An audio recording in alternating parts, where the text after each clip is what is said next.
31st night కి farm house book చేసుకుని friends తో ఎంజాయ్ చేయాలనుకుంటున్నారా? అయితే వెంటనే డోసే యాప్ ని డౌన్లోడ్ చేసుకుని బుక్ చేసుకోండి. సార్ నమస్తే సార్. సత్యనారాయణ గారు నమస్తే. సత్యనారాయణ గారు, పోస్టల్ శాఖ నుంచి ప్రమాద బీమాకు సంబంధించిన ఒక పాలసీ ఒకటి వచ్చింది. 755 రూపాయలకే 15 లక్షల ప్రమాద బీమా. అవును, పిల్లల చదువులకు అదనంగా మరో ₹1,00,000 కూడా అంటూ కూడా పోస్ట్ ఆఫీస్ నుంచి ఒక కొత్త పాలసీ రావడం జరిగింది. దానికి సంబంధించిన పూర్తి వివరాలు మన ప్రేక్షకులు తెలియజేయగలరు? ఓకే, ఇది చాలా రోజులైంది వచ్చి, కాకపోతే మనం మన ప్రేక్షకులకి ఒకసారి ఎక్స్ప్లెయిన్ చేస్తున్నాం. ఎందుకోసం అంటే ఆల్రెడీ ఈ చాలా వరకు గవర్నమెంట్ స్కీమ్స్ ఏవైతే ఉంటాయో, సెంట్రల్ కానీ పోస్ట్ ఆఫీసులు కానీ, ఇటువంటి ఏంటంటే మనకు తెలిసి మనం పోయి అడిగితే తప్ప వాళ్ళు ఎక్కువ శాతం చెప్పడం కానీ అవన్నీ ఉండదు. జనరల్గా ఏంటంటే పేపర్లో అనౌన్స్ చేస్తారు, ఈ స్కీమ్ స్టార్ట్ అయింది అంటారు.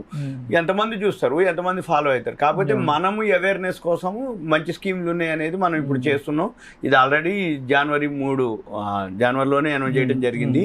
దీంట్లో 3 రకాలు ఉన్నాయి. ఏమేమి ఉన్నాయో ఆ 3 రకాలు కూడా మనము, అంటే చిన్న అమౌంట్, పెద్ద అమౌంట్, మీడియం, ఎవరు ఎంత చేయగలరు అనే దాని మీద ఇప్పుడు మనము చేద్దాం. ఫస్ట్ 755 రూపాయలది ఒకటి స్కీమ్ ఉంది. దీంట్లో ఈ 755 రూపాయలు ఏంటిదో చూద్దాం.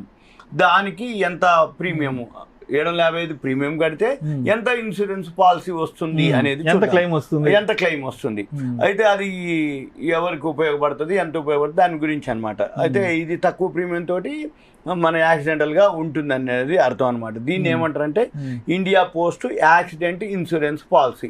ఇప్పుడు మనం ఏదైతే స్కీమ్స్ చెప్తున్నామో ఇవన్నీ వీడియో వినండి. విని మీ దగ్గరలో ఉన్న పోస్ట్ ఆఫీస్కి వెళ్తే సంప్రదిస్తే అక్కడ మీకు ఇంకా డీటెయిల్గా ఎక్స్ప్లెయిన్ చేస్తారు. మీరు ఆలోచించుకొని 1 or 2 days టైం తీసుకొని ఆ పోస్ట్ మాస్టర్ గారిని కలిసి వీలైతే ఆ పాంప్లెట్ తీసుకోవటం, దాని దగ్గర మెటీరియల్ తీసుకోవటం, చదువుకోవటం, మళ్ళీ మీకు ఏమైనా డౌట్స్ ఉంటే ఆయన ఎక్స్ప్లెయిన్ చేసినాక అప్పుడు మీరు జాయిన్ అవ్వండి. అంతే తప్ప ఇప్పుడు మేము విన్నది ఏదైతే ఉందో మీకు అనిపించింది అనుకోండి, మీకు 1-2 సార్లు విని మీరు వెళ్ళి అక్కడ చేయాలి. ఇక దాని గురించి ఏందో చూద్దాము. జనరల్గా ఈ మధ్య కాలంలో న్యాచురల్ డెత్లు తగ్గిపోయినాయి.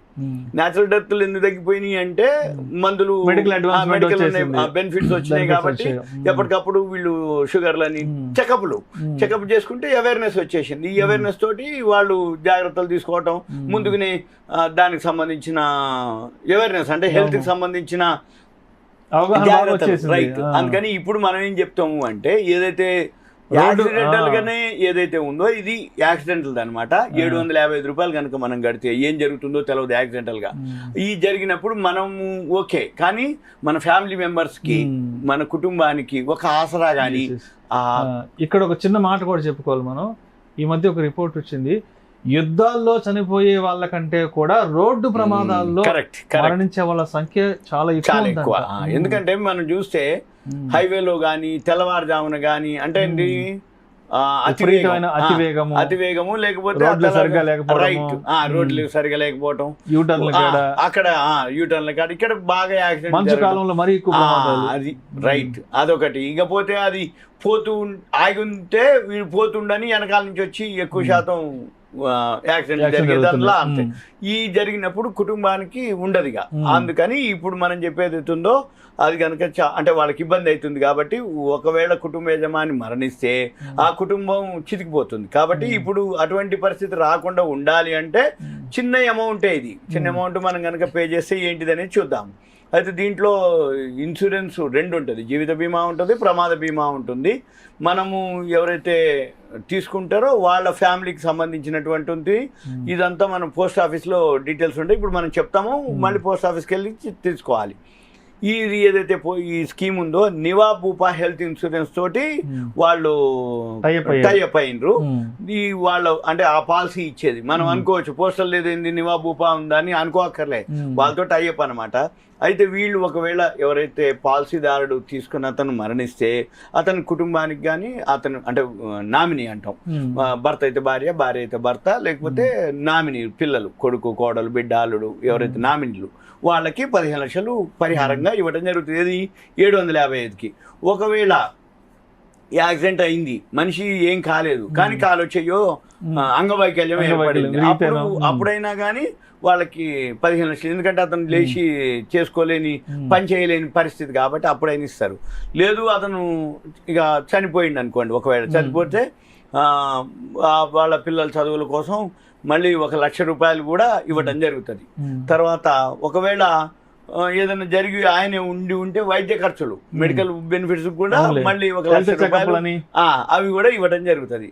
తర్వాత ఒకవేళ హాస్పిటల్లో అడ్మిట్ అయ్యింది అనుకోండి, ఏదన్నా ఆ టైంలో యాక్సిడెంట్ ఏదైనా జరిగి హాస్పిటల్ అడ్మిట్ అయిపోతే మామూలుగా ఉంటే రోజుకు 1000 రూపాయలు ఇస్తారు. ఐసీయూలో చేరితే 2000 కూడా ఇస్తారు. అంటే జనరల్ వార్డు కానీ మామూలుగా ఇన్ వార్డు పేషెంట్కి చేరిండి అనుకో 1000 రూపాయలు ఇస్తారు. సపోజ్ ఐసీయూలో జాయిన్ అయ్యిండు 2000 ఇస్తారు. కానీ డిఫరెన్స్ ఏదైనా ఉంటే మనం పే చేసుకోవాలి. ఒకవేళ ఒక కాలు వచ్చేయో ఏదన్నా అంగవైకల్యం ఏర్పడ్డది అనుకోండి, అప్పుడు 25,000 ఇస్తారు. ఇది 755 ఒక స్కీమ్, ఇది 15 లక్షలకు లెక్క. ఇంకొక స్కీమ్ ఉంది 520 రూపాయలతోటే ఉంటుంది, ఇండియా పోస్ట్ ఇన్సూరెన్స్ పాలసీ, దాని పేరు కూడా అమౌంట్ లో తేడా అనమాట. 755 కాకుండా ఇది 520 రూపీస్. ఇది ఏంటిది అంటే టాటా ఏఐజీ తోటి వీళ్ళు టై అప్ అయ్యారు, టాటా గ్రూప్ తోటి. టాటా ఏఐజీ తోటి ఈ మన ఏదైతే పోస్టల్ డిపార్ట్మెంట్ ఉందో వాళ్ళు యాక్సిడెంటల్ పాలసీని ఇవ్వడం జరుగుతుంది. దీంట్లో ఎవరైతే 520 పే చేస్తారో, ఈ 520 పే చేసిన వాళ్ళకి 10 లక్షలే అనమాట. 10 లక్షల రూపాయలు ఇస్తారు. సేమ్ మళ్ళీ ఈ 10 లక్షలతో పాటు అంగవైకల్యం ఏర్పడితే ఏదైనా జరిగితే మళ్ళీ 10 లక్షలు ఇస్తారు. ఆసుపత్రిలో కనుక ఏదైనా చేరితే వైద్య ఖర్చుల కోసం 1 లక్ష రూపాయలు ఇస్తారు. మళ్ళీ ఒకవేళ ఏదన్నా ఆయన చనిపోతే కనుకుంటే మళ్ళీ 1 లక్ష రూపాయలు ఇస్తారు. ఇది ఏం లేదు, 755కి 15 అయితే 520కి 10 lakhs. ఇంకొక పాలసీ ఉంది 320నే 320 రూపాయలు. ఈ 320 రూపాయలు ఇది కూడా టాటా ఏఐజీ తోటి వాళ్ళ టైఅప్ తోటే ఉంది, 2 స్కీములు కూడా. ఇది ఏంటిది అంటే ఒకవేళ మనసి ఇది 5 లక్షలే ఇస్తారు. అంటే మనం ఎవరైతే 5 లక్షలు కావాలా 10 లక్షలు కావాలా, కరెక్ట్. మనం ఆలోచించుకోవాల్సింది ఏంటంటే మన లిమిట్, మన కెపాసిటీ 320 520 750 దాని మీద బేస్ అయి ఉంటుంది. ఇది సేమ్ అనమాట. ఒకవేళ ఏదైనా జరిగితే పూర్తిగా శాశ్వత వైకల్యం అయితే 5 లక్షలు ఇస్తారు. మళ్ళీ ఆసుపత్రిలో చేరితే 50,000 ఇస్తారు. అంటే ఇన్ పేషెంట్ గా అడ్మిట్ అయితే 50,000 ఇస్తారు. అయితే ఇది ఎవరు తీసుకోవచ్చు, ఎవరైనా భారత పౌరుడై ఉన్న వాళ్ళు యాక్సిడెంటల్ పాలసీ తీసుకోవచ్చు. ఇది 18 నుంచి 65 ఏళ్ల మధ్యలో వాళ్ళు ఎవరైనా తీసుకోవచ్చు. అంటే మేజర్ అయిపోయిన తర్వాత 65 years వరకు ఎవరైనా తీసుకోవచ్చు. ఒకవేళ ఇది కనుక తీసుకోదలుచుకుంటే మనము పోస్ట్ ఆఫీస్, దగ్గరలో ఉన్న పోస్ట్ ఆఫీస్కి వెళ్ళి అక్కడ ఒక అకౌంట్ ఓపెన్ చేయాలి. మనం ఒక సేవింగ్స్ అకౌంట్, ఒక అకౌంట్ ఓపెన్ చేయాలి.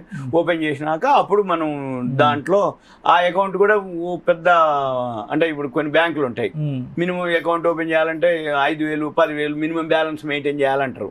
అలా అక్కర్లేదు. పోస్ట్ ఆఫీస్ 100 రూపాయలు ఉంటే చాలు. 100 రూపాయలతోటి మనం ఒక అకౌంట్ని ఓపెన్ చేసుకోవచ్చు. అయితే ఇది అన్ని దేశంలో ఉన్న ఏ విలేజ్ కానీ ఎక్కడ ఏ పోస్ట్ ఆఫీస్లో కూడా ఈ సర్వీసెస్ మనకి అవైలబుల్ ఉంది. ఇంకా మీకు వివరాల కోసం దగ్గరలో ఉన్న చిన్న పోస్ట్ ఆఫీస్ అయినా వాళ్ళు సంప్రదించే పోస్ట్ మాస్టర్ గారు చెప్తారు. మీకు ఎటువంటిది ఏం లేదు, మంది ఇది కేంద్ర ప్రభుత్వానికి కాబట్టి ఎటువంటి ఆలోచన లేదు. ఏదైనా జరిగితే ఇస్తారా అయ్యరా 320 పోతాయా 555 పోతాయా అనే ఆలోచన, సందేహము అవసరం లేదు. ఇది మన ప్రేక్షకులకి అవగాహన కొరకు ఇన్సూరెన్స్ లో గవర్నమెంట్ దాంట్లో. Thank you sir, thank you so much. Suman TV ప్రేక్షకులకు ధన్యవాదాలు. Thank you. సెలవు.